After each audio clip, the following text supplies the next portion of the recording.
Chapter 12 The Mirror of Ariste. Christmas was coming. One morning in mid-December, Hogwarts woke to find itself covered in several feet of snow. The lake froze solid, and the Weasley twins were punished for bewitching several snowballs so that they followed Quirrell around, bouncing off the back of his turban. The few owls that managed to battle their way through the stormy sky to deliver post had to be nursed back to health by Hagrid before they could fly off again. No one could wait for the holidays to start. While the Gryffindor common room in the great holiday had roaring fires, the drafty corridors had become icy, and bitter wind rattled the windows in the classrooms. Worst of all were Professor Snape's classes down in the dungeons, where their breath rose in a mist before them, and they kept as close as possible to their hot cauldrons.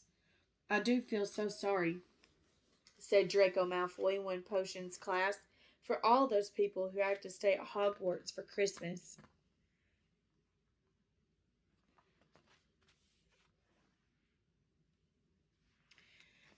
"Because they're not wanted at home."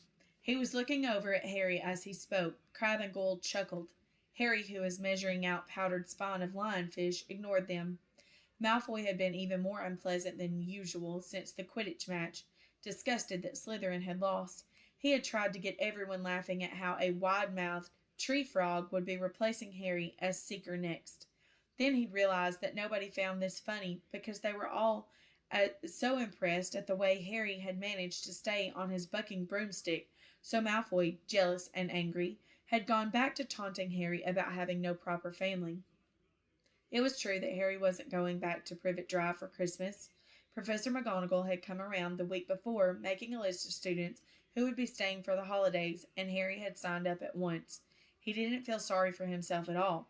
This would probably be the best Christmas he'd ever had. Ron and his brothers were staying too, because Mr. and Mrs. Weasley were going to Romania to visit Charlie. When they left the dungeons at the end of Potions, they found a large fir tree blocking the corridor ahead. Two enormous feet sticking out at the bottom, and a loud puffing sound told them that Hagrid was behind it. "Hi, Hagrid. Want any help?" Ron asked, sticking his head around through the branches. "Nah, I'm all right. Thanks, Ron." "Would you mind moving out of the way?" came Malfoy's cold drawl from behind them. "Are you trying to earn some extra money, Weasley? Hoping to be a gamekeeper yourself when you leave Hogwarts? I suppose the hut of Hagrid's must seem like a palace compared to what your family's used to." Ron dived at Malfoy just as Snape came up the stairs. "Weasley!" Ron let go of the front of Malfoy's robes. "He was provoked, Professor Snape," said Hagrid, sticking his huge hairy face out from behind the tree. "Malfoy was insulting his family." "Be that as it may, fighting is against Hogwarts rules, Hagrid," said Snape silkily. 5 points from Gryffindor. Weasley, and be grateful it isn't more. Move along, all of you." Malfoy, Crabbe, and Goyle pushed roughly past the tree, scattering needles everywhere and smirking. "I'll get him," said Ron, grinding his teeth at Malfoy's back. "One of these days, I'll get him." "I hate them both," said Harry, "Malfoy and Snape." "Come on, cheer up. It's nearly Christmas," said Hagrid. "Tell you what, come and see me in the Great Hall. Looks a treat."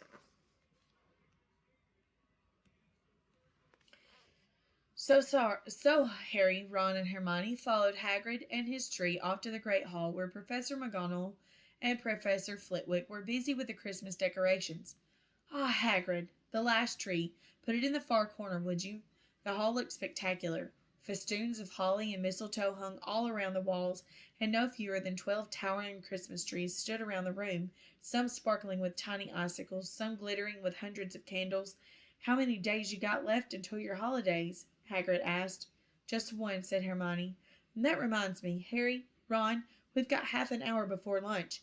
We should be in the library." "Oh, yeah, you're right," said Ron, tearing his eyes away from Professor Flitwick, who had golden bubbles blossoming out of his wand, and he was trailing them over the branches of a new tree. "The library?" said Hagrid, following them out of the hall. "Just before the holidays? Bit keen, aren't you?" "Oh, we're not working," Harry told him brightly. "Ever since you mentioned Nicholas Flamel, we've been trying to find out who he is." "You what?" Hagrid looked shocked. "Listen here. I've told you, drop it. It's nothing to you with that dog's garden. We just want to know who Nicholas Flamel is, that's all, said Hermione. Unless you'd like to tell us and save us the trouble, Harry added. We must have been through hundreds of books already, and we can't find him anywhere. Just give us a hint. I know I've read his name somewhere. I'm saying nothing, said Hagrid flatly.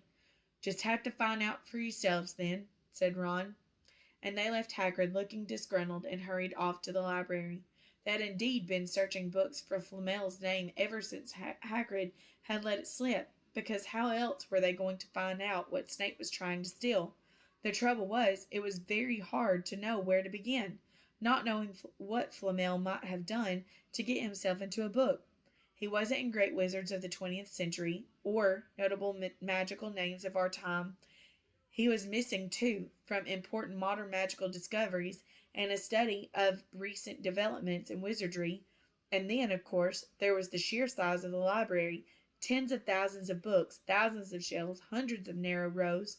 Hermione took out a list of subjects and titles and had decided to search, while Ron strode off down a row of books and started pulling them off the shelves at random.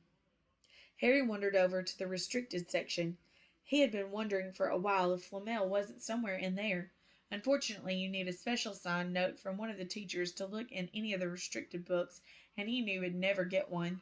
These were the books containing powerful dark magic never taught at Hogwarts and only read by older students studying advanced defense against the dark arts. What are you looking for, boy? Nothing, said Harry. Madam Pince, the librarian, brandished a feathered duster at him. You'd better get out, then. Go on out. Wishing he'd been a bit quicker at thinking up some story, Harry left the library. He, Ron, and Hermione had already agreed they'd better not ask Madam Pince where they could find Flamel. They were sure she'd be able to tell them, but they couldn't risk Snape hearing what they were up to. Harry waited outside in the corridor to see if the other two had found anything, but he wasn't very hopeful. They had been looking for a fortnight, after all, but as they only had odd moments between lessons, it wasn't surprising they'd found nothing. What they really needed was a nice long search without Madam Pince breathing down their necks. 5 minutes later, Ron and Hermione joined him, shaking their heads. They went off to lunch. You will keep looking while I'm away, won't you? Said Hermione, and send me an owl if you find anything. And you could ask your parents if they know who Flamel is, said Ron. It'd be safe to ask them. Very safe, as they're both dentists, she said Hermione. Once the holidays had started, Ron and Harry were having too good a time to think much about Flamel. They had the dormitory to themselves, and the common room was far emptier than usual, so they were able to get the good armchairs by the fire. They sat by the hour eating anything they could spare on a toasting fork, bread crumpets, marshmallows, and plotting ways of getting Malfoy expelled, which were fun to talk about even if they wouldn't work. Ron also started teaching Harry wizard chess. This was exactly like Muggle chess, except that the figures were alive, which made it a lot like directing troops in battle. Ron's set was very old and battered, like everything else he owned. It had once belonged to someone else in his family. In this case, his grandfather, however, old chessmen weren't a drawback at all. Ron knew them so well, he never had trouble getting them to do what he wanted. Harry played with chessmen Seamus Finnegan had lent him, and they didn't trust him at all. He wasn't a very good player yet, and they kept shouting different bits of advice at him, which was confusing. Don't send me there. Can't you see his knight? Send him. We can afford to lose him. On Christmas Eve, Harry went to bed looking forward to the next day for the food and the fun, but not expecting any presents at all. When he woke early next morning, however, the first thing he saw was a small pile of packages at the foot of his bed. Happy Christmas, said Ron sleepily, as Harry scrambled out of the bed and pulled on his dressing gown. You too, said Harry. Will you look at this? I've got some presents. What'd you expect, turnips? Said Ron, turning to his own pile, which was a lot bigger than Harry's. Harry picked up a top parcel. It was wrapped in thick brown paper, and scrawled across it was, To Harry, from Hagrid. Inside was a roughly cut wooden flute. Hagrid had obviously whittled it himself. Harry blew it. It sounded a bit like an owl. A second very small parcel contained a note. We received your message and enclosed your Christmas present from Uncle Vernon and Aunt Petunia. Sellotaped to the note was a 50-pence piece. That's friendly, said Harry. Ron was fascinated by the 50 pence. Weird, he said. What a shape. This is money? You can keep it, said Harry, laughing at how pleased Ron was. Hagrid and my aunt and uncle. So who sent these? I think I know who that one's from, said Ron, going a bit pink and pointing to a very lumpy parcel. My mom. I told her you didn't expect any presents. And, oh, no, he groaned, she's made you a Weasley jumper. Harry had torn open the parcel to find a thick, hand-knitted sweater in emerald green and a large box of homemade fudge. Every year she makes us a jumper, said Ron, unwrapping his own, and mine's always maroon. That's really nice of her, said Harry, trying the fudge, which was very tasty. His next present also contained sweets, a large box of chocolate frogs from Hermione. This left only one parcel. Harry picked it up and felt it. It was very light. He unwrapped it. Something fluid and silvery gray went slithering to the floor, where it lay in gleaming folds. Ron gasped. I've heard of those, he said in a hushed voice, dropping the box of every flavor beans he'd got from Hermione. If that's what I think it is, they're really rare and really valuable. What is it? Harry picked the shining silvery cloth off the floor. It was strange to touch, like water woven into material. It's an invisibility cloak, said Ron, a look of awe on his face. I'm sure it is. Try it on. Harry threw the cloak around his shoulders, and Ron gave a yell. It is! Look down! Harry looked down at his feet, but they had gone. He dashed to the mirror. Sure enough, his reflection looked back at him, just as his head suspended in the mid-air, his body completely invisible. He pulled the cloak over his head, and his reflection vanished completely. There's a note, said Ron suddenly. A note fell out of it. Harry pulled off the cloak and seized the letter, written in narrow, loopy writing that had never seen before, were the following words. Your father left this in my possession before he died. It is time it was returned to you. Use it well. A very Merry Christmas to you. There was no signature. Harry stared at the note. Ron was admiring the cloak. I'd give anything for one of these, he said. Anything. What's the matter? Nothing, said Harry. He felt very strange. Who had sent the cloak? Had it really once belonged to his father? Before he could say or think anything else, the dormitory door was flung open, and Fred and George Weasley bounded in. Harry stuffed the cloak quickly out of sight. He didn't feel like sharing it with anyone else yet. Merry Christmas! Hey, look! Harry's got a Weasley jumper, too! Fred and George were wearing blue jumpers, one with a large yellow F on it, and the other with a large yellow G. Harry's is better than ours, though, said Fred, holding up Harry's jumper. She obviously makes more of an effort if you're not family. Why aren't you wearing yours, Ron? George demanded. Come on, get it on. They're lovely and warm. I hate maroon, Ron moaned, half-heartedly, as he pulled it over his head. You haven't got a letter on yours, George observed. I suppose she thinks you don't forget your name. But we're not stupid. We know we're called Gred and Forge. What's all this noise? Percy Weasley stuck his head through the door, looking disapproving. He had clearly come halfway through, unwrapping his presents as he too carried a lumpy jumper over his arm, which Fred seized. P for perfect. Get it on. Percy, come on. We're all wearing ours. Even Harry got one. I don't want, said Percy thickly, as the twins forced the jumper over his head, knocking his glasses askew. And you're not sitting with the prefects today either, said George. Christmas is a time for family. They frog-marched Percy from the room, as his arms pinned to his side by his jumper. Harry had never in all his life had such a Christmas dinner. 100 fat roast turkeys, mountains of roast and boiled potatoes, platters of fat chipotles, tureens of buttered peas, silver boats of thick, rich gravy and cranberry sauce, and stacks of wizard crackers every few feet along the table. These fantastic crackers were nothing like the feeble muggle ones the Dursleys usually bought, with their little plastic toys and their flimsy paper hats. Harry pulled a wizard cracker from Fred, and it didn't just bang, it went off with a blast like a cannon and engulfed them all in a cloud of blue smoke, while from the inside exploded a rear admiral's hat and several live white mice. Up on the high table, Dumbledore had swapped his pointed wizard's hat for a flowered bonnet and was chuckling merrily at a joke Professor Flitwick had just read him. Flaming Christmas puddings followed the turkey. Percy nearly broke his teeth on a silver sickle embedded in his slice. Harry watched Hagrid getting redder and redder in the face as he called for more wine, finally kissing Professor McGonagall on the cheek, who, to Harry's amazement, giggled and blushed, her top hat lopsided.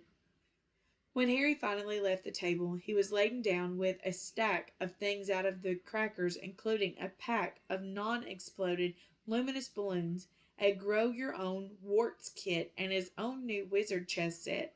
The white mice had disappeared, and Harry had a nasty feeling they were going to end up as Mrs. Norris's Christmas dinner. Harry and the Weasleys spent a happy afternoon having a furious snowball fight in the grounds. Then, cold, wet, and gasping for breath, they returned to the fire in the Gryffindor common room, where Harry broke in his new chess set by losing spectacularly to Ron. He suspected he wouldn't have lost so badly if Percy hadn't tried to help him out so much. After a tea of turkey sandwiches, crumpets, trifle, and Christmas cake, everyone felt too full and sleepy to do much before bed except sit and watch Percy chase Fred and George all over Gryffindor Tower because they'd stolen his prefect badge. It had been Harry's best Christmas day ever, yet something had been nagging at the back of his mind all day. Not until he climbed into his bed was he free to think about it, the invisibility cloak and whoever had sent it. Ron, full of turkey and cake, and with nothing mysterious to bother him, fell asleep almost as soon as he'd drawn the curtains of his four-poster. Harry leant over the side of his bed and pulled the cloak out from under it. His father's. This had been his father's. He let the material flow over his hand, smoother than silk, light as air. Use it well, the note had said. He had to try it now. He slipped out of bed and wrapped the cloak around himself, looking down at his legs. He saw only moonlight and shadows. It was a very funny feeling. Use it well. Suddenly, Harry felt wide awake. The whole of Hogwarts was open to him in this cloak. Excitement flooded through him as he stood there in the dark and silence. He could go anywhere in this, anywhere, and Filch would never know. Ron grunted in his sleep. Should Harry wake him? Something held him back. His father's cloak.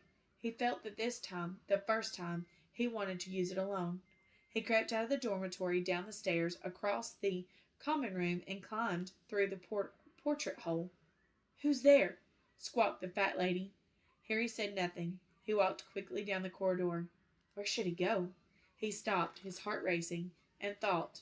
And then it came to him. The restricted section in the library. He'd be able to read as long as he liked, as long as it took to find out who Flamel was. He set off, drawing the invisibility cloak tight around him as he walked. The library was pitch black and very eerie. Harry lit a lamp to see his way along the rows of books. The lamp looked as if it was floating along in mid-air, and even though Harry could feel his arm supporting it, the sight gave him the creeps. The restricted section was right at the back of the library.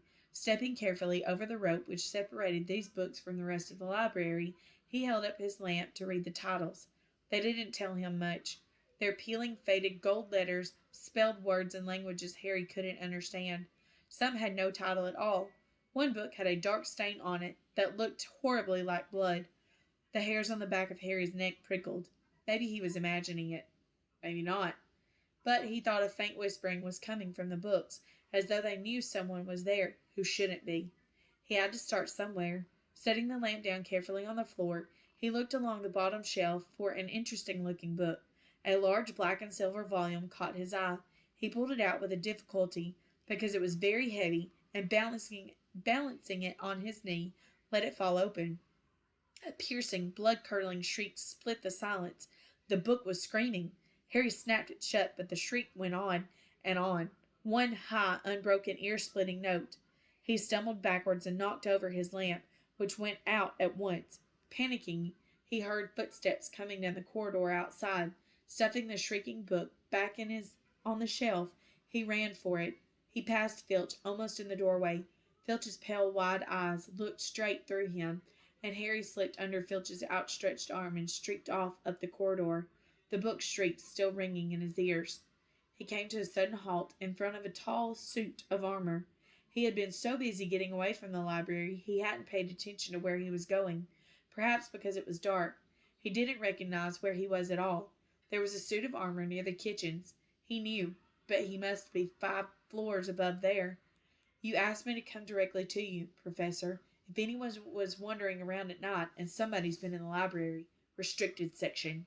Harry felt the blood drain out of his face. Wherever he was, Filch must know a shortcut, because his soft, greasy voice was getting nearer, and to his horror it was Snape who replied, "The restricted section."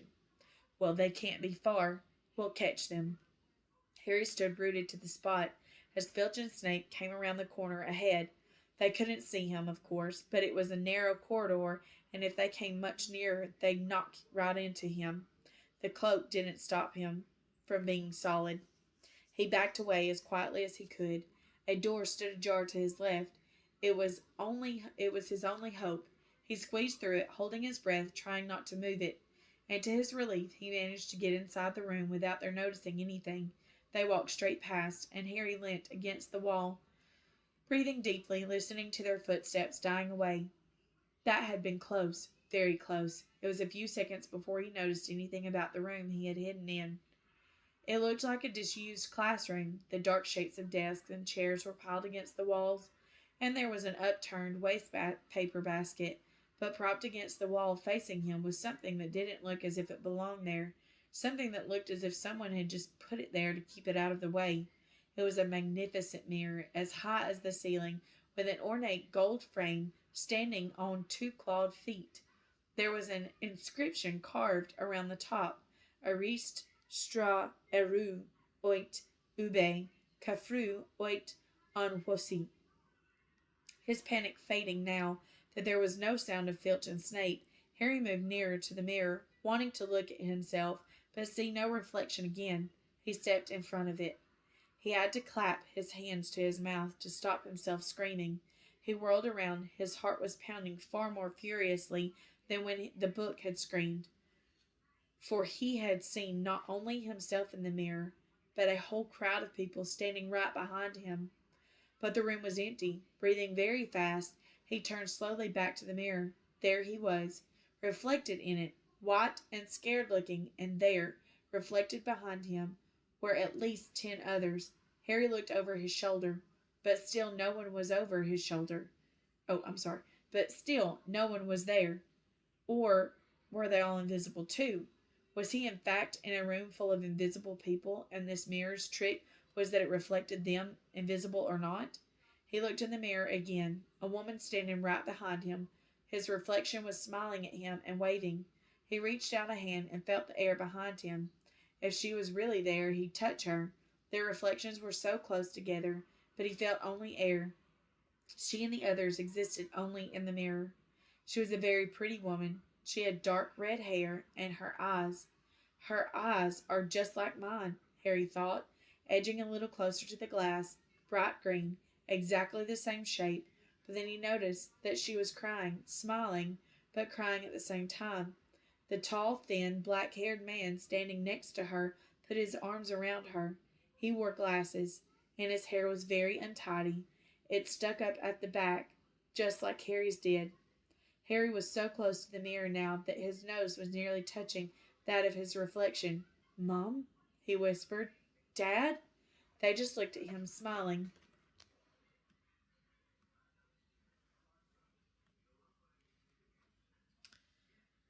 Slowly, Harry looked into the faces of the other people in the mirror and saw their pairs of green eyes like his, other noses like his, even a little old man who looked as though he had Harry's knobbly knees. Harry was looking at his family for the first time in his life. The Potter smiled and waved at Harry, and he stared hungrily back at them, his hands pressed flat against the glass as though he was hoping to fall right through it and reach them. He had a powerful kind of ache inside him, half joy, half terrible sadness. How long he stood there, he didn't know. The reflections did not fade, and he looked and looked until a distant noise brought him back to his senses. He couldn't stay here. He had to find his way back to bed. He tore his eyes away from his mother's face, whispered, "I'll come back," and hurried from the room. "You could have woken me up," said Ron crossly. "You can come tonight. I'm going back. I want to show you the mirror. I'd like to see your mom and dad," Ron said eagerly. "And I want to see all your family, all the Weasleys. You'll be able to show me your other brothers and everyone." "You can see them any old time," said Ron. "Just come round my house this summer. Anyway, maybe it only shows dead people. Shame about not finding Flamel, though. Have some bacon or something. Why aren't you eating anything?" Harry couldn't eat. He had seen his parents, and would be seeing them again tonight. He had almost forgotten about Flamel, and it didn't seem very important any more. Who cared what the three-headed dog was guarding? What did it matter if Snape stole it, really? "Are you all right?" said Ron. "You look odd." What Harry feared most was that he might not be able to find the mirror room again. With Ron covered in the cloak too, they had to walk much more slowly next night. They tried retracing Harry's route from the library, wandering around the dark passageways for nearly an hour. "Freezing," said Ron. "Let's forget it and go back." "No," Harry hissed. "I know it's here somewhere." They passed the ghost of a tall witch, gliding in the opposite direction, but saw no one else. Just as Ron started moaning that his feet were dead with cold, Harry spotted the suit of armor. "It's here! Just here! Yes!" They pushed the door open. Harry dropped the cloak from around his shoulders and ran to the mirror. There they were. His mother and father beamed at the sight of him. "See?" Harry whispered. "I can't see anything. Look at them all. There are loads of them. I can only see you.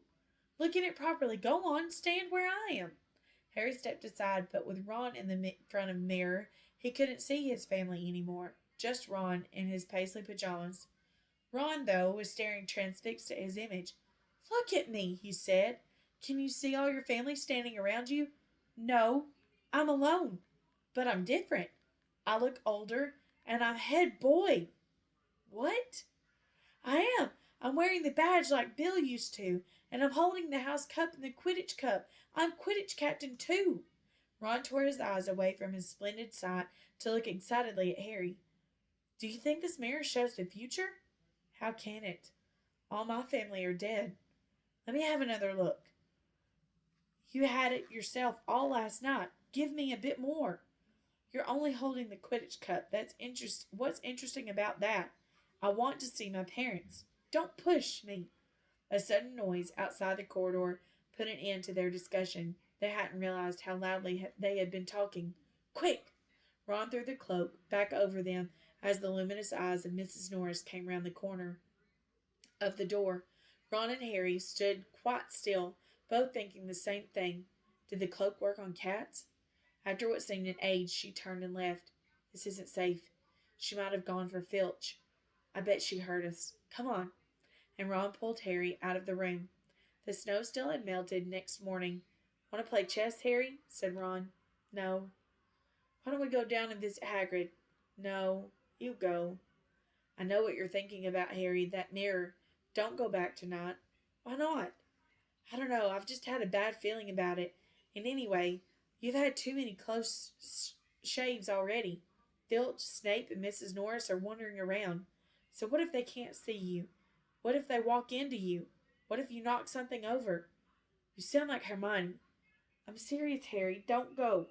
But Harry only had one thought in his head, which was to get back in front of the mirror, and Ron wasn't going to stop him. That third night he found his way more quickly than before. He was walking so fast he knew he was making more noise than was wise, but he didn't meet anyone. And there were his mother and father smiling at him again, and one of his grandfathers nodded happily. Harry sank down to sit on the floor in front of the mirror. There was nothing to stop him staying here all night with his family. Nothing at all. Except... "So, back again, Harry." Harry felt as though his insides had turned to ice. He looked behind him. Sitting on one of the desks by the wall was none other than Albus Dumbledore. Harry must have walked straight past him. So desperate to get to the mirror, he hadn't noticed him. I didn't see you, sir." Strange how short-sighted being invisible can make you, said Dumbledore, and Harry was relieved to see that he was smiling. So, said Dumbledore, slipping off the desk to sit on the floor with Harry, you, like hundreds before you, have discovered the delights of the Mirror of Ariste. I didn't know what it was called that, sir, but I expect you've realized by now what it does. It, well, it shows me my family, and it showed your friend Ron himself as head boy. How did you know? I don't need a cloak to become invisible, said Dumbledore gently. Now, can you think of what the Mirror of Ariste shows us all? Harry shook his head. Let me explain. The happiest man on earth would be able to use the Mirror of Ariste like a normal mirror. That is, he would look into it and see himself exactly as he help. Harry thought. Then he said slowly, it shows us what we want, whatever we want. Yes and no, said Dumbledore quietly. It shows us nothing more or nothing less than the deepest, most desperate desire of our hearts. You, who have never known your family, see them standing around you. Ronald Weasley, who has always been overshadowed by his brothers, sees himself standing alone, the best of all of them. However, this mirror will give us neither knowledge or truth. Men have wasted away before it, entranced by what they have seen, or been driven mad, not knowing if what it shows is real or even possible.